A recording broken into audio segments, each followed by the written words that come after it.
What's good everyone? Welcome to my channel. This is Mauro and today we're gonna react to this video that is Could Taiwan hold off a Chinese invasion? And the reason I'm reacting to this video is because of course I've just reacted a couple of days ago to the video of Neewer. I saw that it went viral. That's crazy.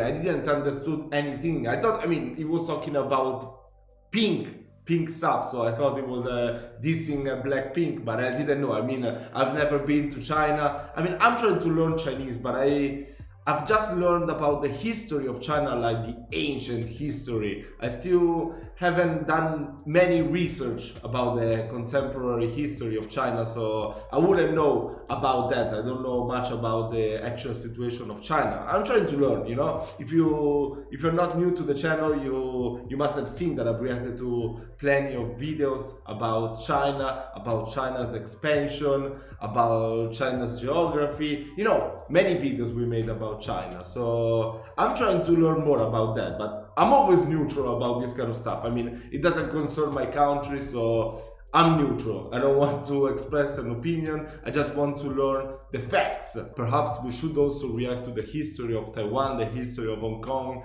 much more about China since it became a republic. So I don't know, you should just let me know. This intro is going on for too long and I just want to watch this video and learn more about everything that's going on. But yeah, before we start guys, I want to take the time to thank all that commented down below in the video of Neewer explaining everything, every hidden message that there was in that video. So thank you so much, I like it so much. I've learned many things that I didn't know before, so yeah. Just thanks. Let's check out this video right now. Date is early 2021 and cross-strait relations between Taiwan and China are at a crisis point.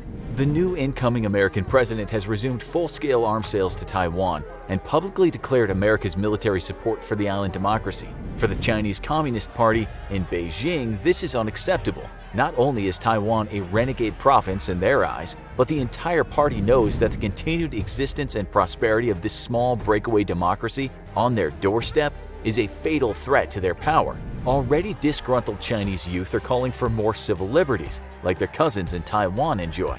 The Chinese hope to capitalize on the chaos in Washington as the new president replaces the outgoing president and make preparations to at last do what they've promised to do for decades: reunification by force. The outlook is grim. China's defense budget is a staggering $237 billion versus Taiwan's meager $10 billion. The Chinese military numbers at just over 2 million, with Taiwan's own numbering at 165,000.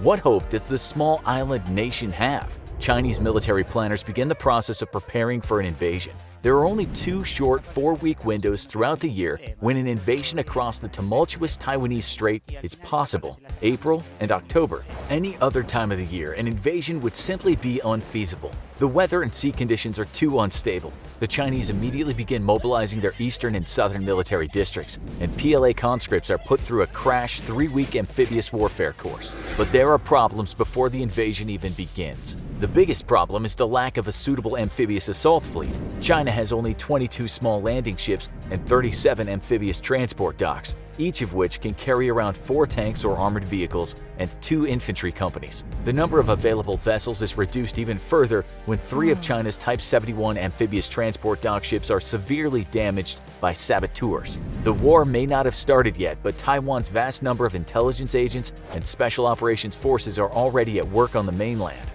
China will need at least 500,000 soldiers for the invasion to succeed. And with such a limited mobility fleet, the government immediately begins to press merchant marine and civilian vessels into military service. Troops, equipment, and large... I see now, because I've read an article that said that probably China will attack Taiwan, but in 2025. So that must be the reason. I didn't understand it when I read that article, but yeah, now it's kind of clear to me.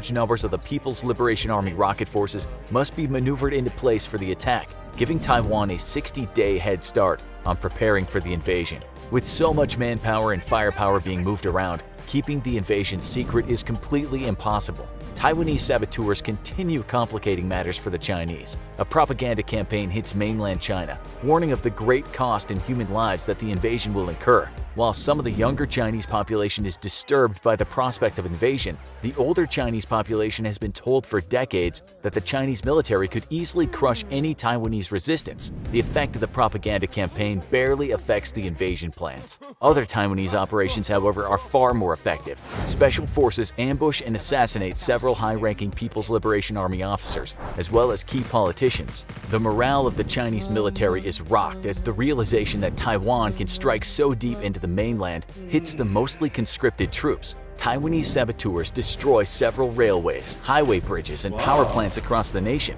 causing massive delays in moving troops and equipment to the staging areas. The Chinese economy takes a small dive as jittery investors sell stock and hoard capital in anticipation of a worsening situation.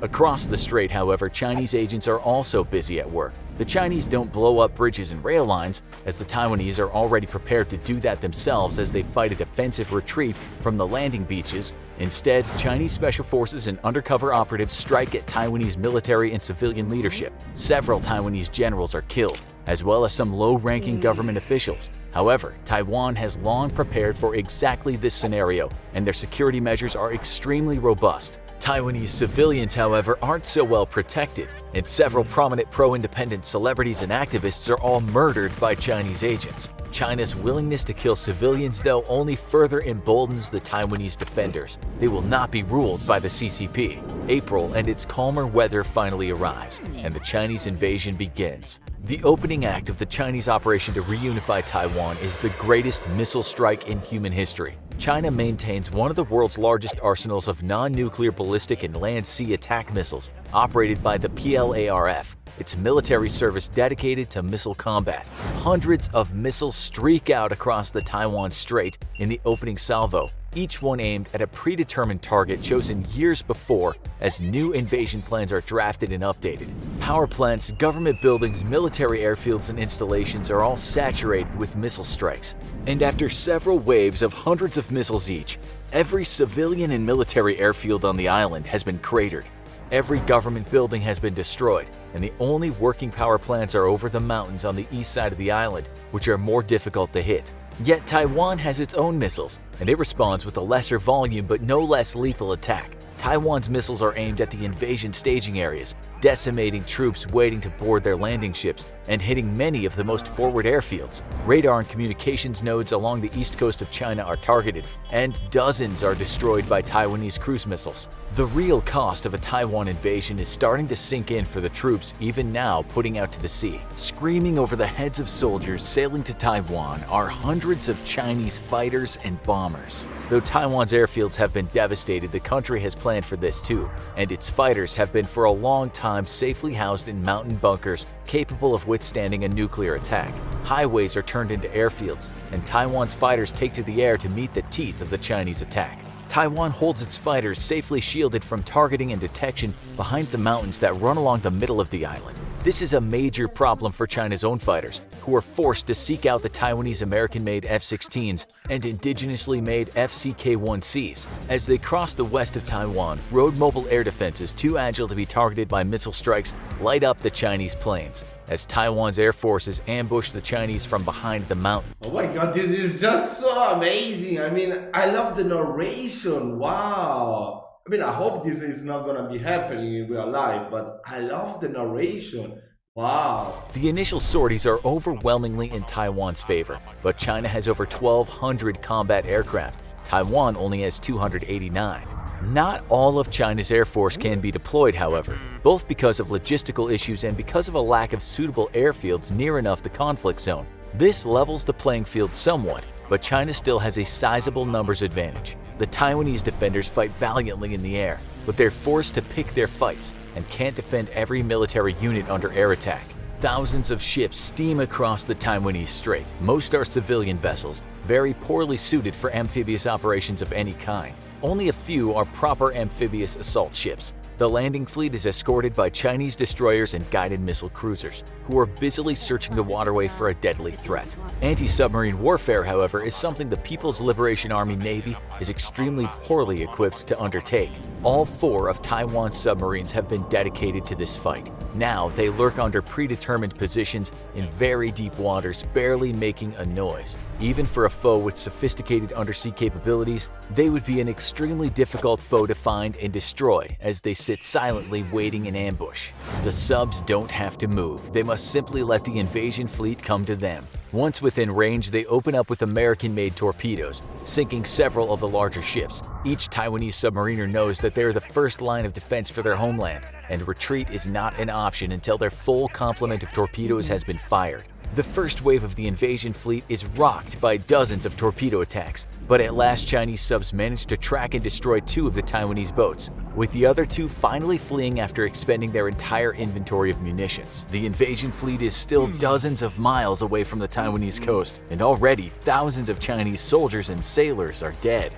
Morale amongst the tens of thousands of conscripts, either out at sea or waiting their turn to embark, starts to plummet. This was supposed to be an easy war. The fleet moves to within 24 miles of Taiwan when suddenly the lead ship in the formation explodes and begins to sink. Another ship quickly follows, and then a third. With growing horror, the Chinese sailors realize they've sailed straight into a vast minefield created by the Taiwanese Navy over 2 weeks ago in preparation for the invasion. Thousands of sea mines have been dispersed over a 60-mile stretch of ocean, and despite hundreds of Chinese minesweepers, sea mines are amongst the most difficult weapons to detect and destroy. More explosions rock the fleet, though this time not from mines. Now it's air-launched cruise missiles launched by Taiwan's Air Force, held in reserve until exactly this time. With Taiwan's shores in sight, less than half of the first invasion wave is still intact. The rest has either been sunk or forced to break off and return to port. The fact that most of these vessels are civilian ships with civilian crews pressed into service only makes things worse for China. There are only 13 suitable landing beaches for an invasion of Taiwan, and the nation has taken extensive measures to defend them. As the first wave of landing craft makes for shore, the ships are immediately opened up on by shore defenses. Despite round after round of missile and air attack, Taiwan's beach defenses are built to last, consisting of deep reinforced tunnels that shelter infantry and allow them to move freely and underground supply depots. Chinese air attack was also supposed to take out most of Taiwan's artillery, anti-tank guns, and combat tanks, but with thousands of decoys built and spread around the island, only about a third of Taiwan's heavy equipment has been destroyed by China's Air Force. Inevitably, though, some of the landing craft make their way to shore, only to be immediately met by a wall of fire. Buried under its 13 probable landing sites, Taiwan has built long oil pipelines which discharge thousands of gallons of oil into the water, which is then ignited. Flames consume landing ships and scores of men die or jump into the oil-slick water, drowning from the weight of all their combat equipment. At last, the first wave manages to make landfall though, and men rush to find defensible positions from which to assault the Taiwanese defenders. Except there are no defensible positions. The beaches have been closed to the public for weeks and stripped bare of any defensible features. Hills have been leveled with heavy equipment and strands of trees toppled. What meets the Chinese invaders is a moonscape of sand and rock, and thousands of mines and booby traps. Razor wire snares entangle the feet of advancing soldiers. Boards full of sharp hooks lie buried under a thin layer of sand. Planks embedded with razor-sharp bits of metal await anyone unwary enough or unlucky enough to step or crawl on one, shredding the skin to the bone. Spike trips and pitfall traps only add to the overwhelming dangers awaiting the Chinese on the beach. Chinese forces have only one option: cross a mile of booby traps and minefields, or get decimated on the beaches by Taiwanese artillery. The beaches are hell for Chinese soldiers, but their armored vehicles are faring little better. The few that manage to make it to shore face anti-vehicle mines and tank traps, as well as a robust number of anti-tank weapons now wielded by 1.6 million Taiwanese reservists. The long preparation time for the invasion by the Chinese forces has been put to good use by Taiwan, which recalled its massive reservist forces over a month ago and immediately began training to resist the invasion. The second wave is rushed across the strait, as the first is dangerously close to being pushed back out to sea by the defenders. The rush sees many ships stray into mines, however, despite the safety lanes carefully cleared out by the Chinese minesweepers. Despite the tight lid that the Chinese leadership is keeping on the casualties being suffered by the invasion fleet, rumors are spreading rapidly, and the morale of China's conscript forces is already hitting new lows. They were promised a swift victory against an inferior enemy. Taiwan is proving to be stubbornly resistant and far from inferior to the mainland forces. In fact, the training received by Taiwan's officers from American instructors has helped shape Taiwan's forces into an extremely capable force. The People's Liberation Army, however, is faring far worse. While Taiwan has had the advantage of close cooperation and training with American combat veteran instructors, the People's Liberation Army has not fought in a major conflict since it was defeated by Vietnam in 1979 during a short-lived border war. While China claimed victory, it failed in its objective to remove Vietnam from Cambodia, and outside observers all agreed that Vietnam had outperformed China. Since 1979, the Chinese military has been plagued by corruption, and despite President Xi Jinping's anti-corruption efforts, the Chinese military remains rife with ineffectual officers. Low morale amongst its overwhelmingly conscript force is also a critical concern, as is the very poor and unrealistic training of its military forces. The lack of experience in modern combat and an officer corps still suffering the effects of decades of corruption all add up to a strategic disaster in Taiwan. Despite managing to at last make landfall with the majority of its invasion fleet, the PLA's inexperience creates a logistical disaster. Add to that the tens of thousands of booby traps meant to destroy tanks, helicopters, and men, as well as the mining and demolition of every strategically important roadway and bridge, and China's military is running into extreme difficulties coordinating its forces for cohesive action. Taiwan takes full advantage of the confusion and wages a merciless guerrilla warfare campaign against the invaders. With dozens of miles of swampy marshlands between its forces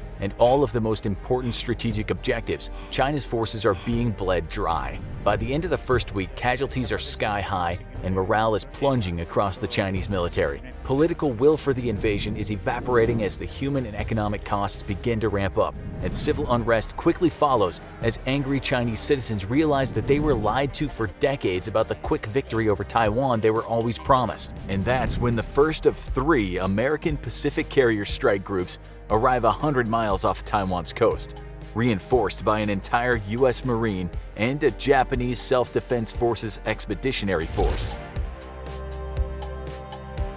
Wow, this video was definitely something, This video was definitely something. So I want to know your opinion right now. Please let me know down in the comments. Do you think that's how this war will go? I don't know. I mean, I wouldn't know. That's a scenario. We can say that. They put a lot of work into making this video, so it could be. I wouldn't know. Let me know your opinion. As always, I love to read all your comments. I will leave a heart to each comment that makes sense, that will teach me more things. I always do that, and I always learn more things from you guys than from these videos. So I love that. If you have any good books talking about this situation, explaining the situation a little better, about the history of Taiwan, all the conflicts between Taiwan and China, I would really appreciate it, and I'm gonna read it very soon. But yeah, this is it for today. Hope you enjoyed the video. Please keep on recommending me more stuff to check out, and I will see you next time.